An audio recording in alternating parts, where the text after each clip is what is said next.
From the German perspective, the first phase of the Battle of Jutland had been a glorious progress from one triumph to another, but their ships had taken a beating doing it. Lutzow was a complete wreck and already sinking. Her bow had been crushed and entirely submerged, tipping up her stern, and she could only make 8 or 10 knots. She limped away from the battlefield, escorted by 6 destroyers making smoke. Admiral Hipper did not want to leave his flagship, but he could not command his squadron from a wreck. Eventually his chief of staff, Raeder, persuaded him to find another ship. He signalled for a torpedo boat to come along and collect him and his staff. G-39 came alongside. Hipper grasped Captain Victor Harder's hand and then saluted the officers on the bridge, declaring, "We'll come back. We won't forget you."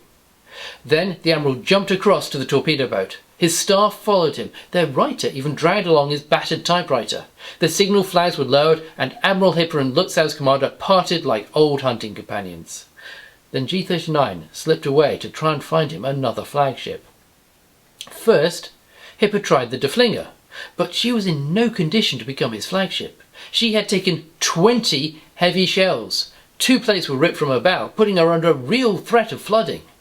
But controlling the rest of the squadron was a real problem. Both of her signal halyards had been destroyed, as had the bridge searchlights. She did have her wireless, but it was only capable of receiving. He left Deflinger behind and headed for Seydlitz, only to find that she was in even worse condition than Deflinger. There were flames as high as a house leaping from one of her gun turrets, and a hole as big as a barn door in her bow was letting thousands of tons of water. Hipper would spend the next 3 hours trying to find a ship capable of becoming his new flagship. The G-39 was not the only German destroyer at work.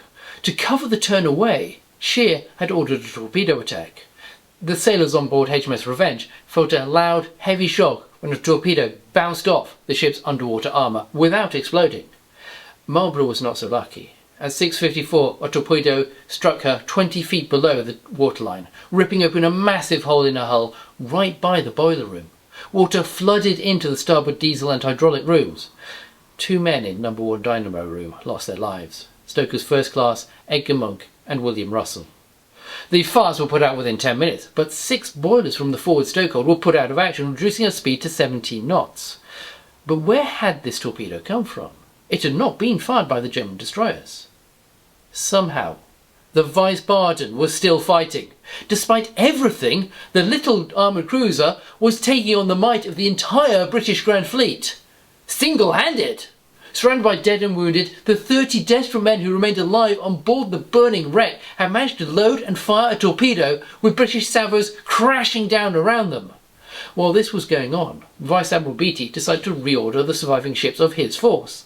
He had the 3rd Battlecruiser Squadron take station astern of HMS New Zealand, the rear of cruiser of the 2nd Battlecruiser Squadron. This meant that the 2 squadrons would need to reduce speed so that the distance between them would not change. Just as Inflexible was beginning to manoeuvre into a new place, HMS Lion's gyro compass failed. This sent her round in a complete circle. Beatty was so embarrassed by this that he would later lie and claim that it had just been an S-shape. He ordered all the charts altered to back him up. Only HMS New Zealand disobeyed and kept a record of her actual manoeuvres. At 6:55, Scheer, now steaming away from the Grand Fleet, decided to do something that would have lost him his command if he had done it in a peacetime exercise. For the 2nd time that day, battle turned to starboard, soared up Frederick de Grosse's signal halyards. The High Seas Fleet was going back to save the Vice Baden. Scheer, like Jellicoe, was receiving so little information that he was having to act on instinct. He wanted to maintain the offensive. He was worried that if the Grand Fleet chased them, the more badly damaged ships would fall behind and have to be sacrificed, like the Blucher at the Battle of Dogger Bank. So, for the second clash of battle fleets at Jutland was not so much a planned action as a thing that just happened. The ships heading back towards the Vice Baden were not in the same condition as when they had left the Jade. They could no longer maintain a regular line of battle, and kept bunching up to the point where sometimes they had to stop their engines or even go astern to avoid collision. The torpedo boats raced ahead. Commodore Heinrich flashed a signal to his flotillas using a searchlight. Torpedo boats ran. Ran was a term that had been brought into the Navy from the Prussian Army shortly after its formation in 1871. It meant attack or have at them. The 4th, 9th and 6th torpedo boat flotillas were going to attack under Commodore Heinrich, while Commodore Michelson of the 3rd torpedo boat flotilla went to try and rescue the crew of the Wiesbaden. They found their path blocked by towering waterspouts from exploding shells. Michelson was going to have to run his torpedo boats straight through the concentrated fire of the Grand Fleet trying to get to the crippled armoured cruiser. He realised that his task was hopeless and would only result in the loss of more ships and crews. The situation for the rest of the German fleet was not much better. They had sailed themselves straight back into the death trap that they'd just escaped from. The horizon lit up with muzzle flashes from the second time that day Jellicoe had capped the German T, allowing him to fire with every single weapon in the entire Grand Fleet. If anything, the situation now was even worse than it had been before, as the van of the fleet was being shut in by a semicircle of British ships, like a steel fishing net closing in around the German ships. Ordering a battle turn had worked before, but this time there was a danger that part of his fleet would be surrounded and cut off by the enemy. Once more, the flags were hoisted for the battle turn, but at the same time messages were sent out to the battle cruisers and torpedo boats. Admiral Hipper was still on his destroyer, hoping to find a ship that he could, in a state that he could raise his flag on. So command of the battle cruisers had passed to Captain Hart on the Deflinger. A signalman read out the message aloud, and then added the words which stood against it in the signal boat. "And ram! The ships will fight to the death."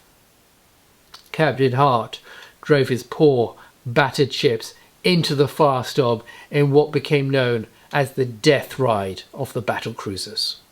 They charged the British Grand Fleet. The leading ships of the 3rd Squadron were all hit.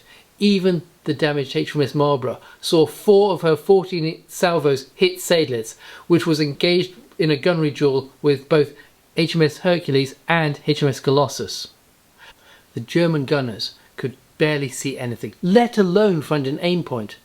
Only 2 heavy German shells hit HMS Colossus, and one of them failed to explode. The other hit her aft of the forward funnel. A sailor manning the rangefinder in the foretop had her right arm practically severed by a shell splinter. A Royal Marine captain managed to stop the bleeding with a tourniquet, but his arm later had to be amputated at the shoulder. 3 other men were wounded at the 4-inch gunpost. Shell splinters ignited some of the cartridges, but the fire was soon extinguished. These 5 men were the only gunfire casualties suffered on battleships of the Grand Fleet during the entire battle. The Germans were not so lucky. The sun was setting, causing their ships to stand out, making them excellent targets for British gunners. One heavy shell penetrated Deflinger's superstructure and detonated in the infirmary. Another 15-inch shell struck the roof of one of her turrets. Flames spread to the cartridge chamber, set fire to the cartridges that had been removed from their protective packing. Flames erupted from both turrets like a ghastly funeral pyre and shrouded the ship in yellow smoke. As a hail of projectiles rained down on Deflinger, one of the ship's carpenters ran to the smoking turret to see if there was anything he could do to help. But even before he got there, the reek of burning flesh assaulted his senses.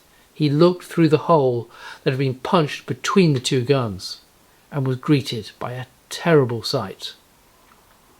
73 men of the turret crew were dead. They had been crushed under iron rubble or burned black by the fire. Deflinger was hit 14 times, either by Valiant or Burnham. Their final hit was a 12-inch shell from Bellerophon, which struck the forward conning tower. Georgi von Hayes was inside at the time and described hearing something like the crack of doom. He felt it was being hurled into the air by the hands of a giant. Poisonous green-yellow fumes poured in through the apertures in the conning tower. The heavy shell had exploded a mere 50 centimetres in front of him, but it had failed to pierce the thick armour, even though it did tear a chunk out of it. Deflinger's secondary armament had also been firing, but of the 6 guns on that side, only 2 could be used. The barrel of the 4th gun had burst and the 3rd gun had been completely shot to pieces. Another hit critically damaged her bow, letting in 300 tons of water. the equivalent of 4 large swimming pools sloshing around inside her.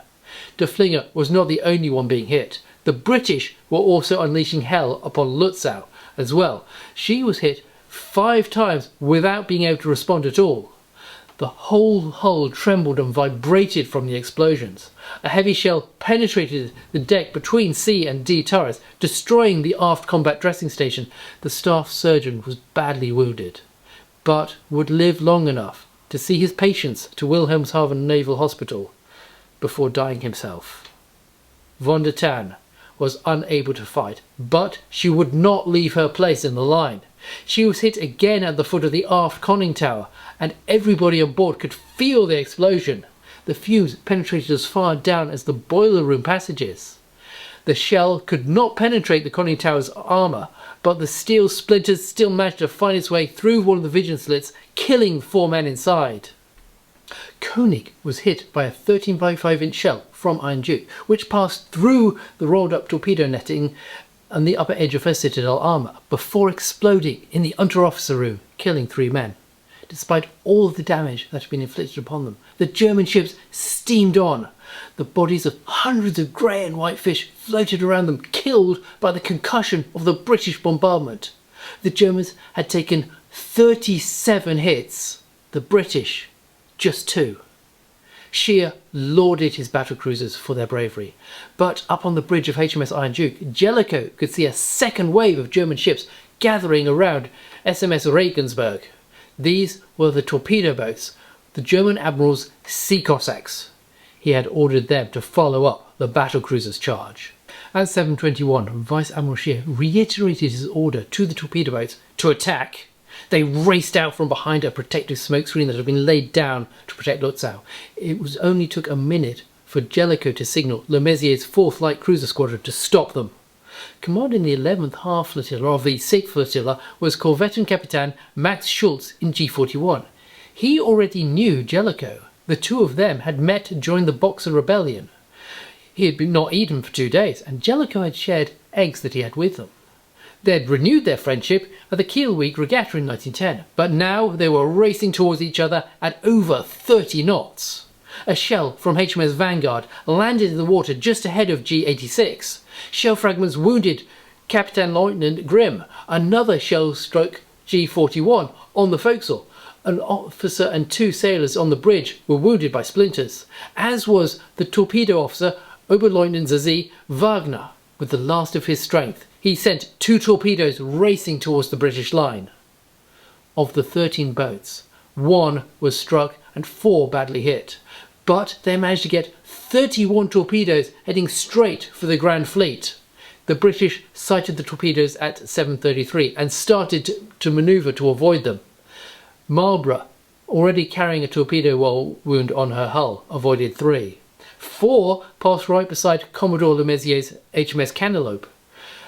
Hercules and Agincourt also spotted torpedoes and broke out of the line with a 60-degree turn, with torpedoes passing on either side of Agincourt. Jellicoe had decided 2 years before the battle what his tactic would be in the face of a mass torpedo attack. He had put his decision into a memo to the Admiralty, and it had become part of the Grand Fleet battle orders. He had decided to take the orthodox approach of turning away from the torpedoes in order to minimise risk. People would later criticise him after the war. They said that this manoeuvre robbed him of the chance of a decisive victory.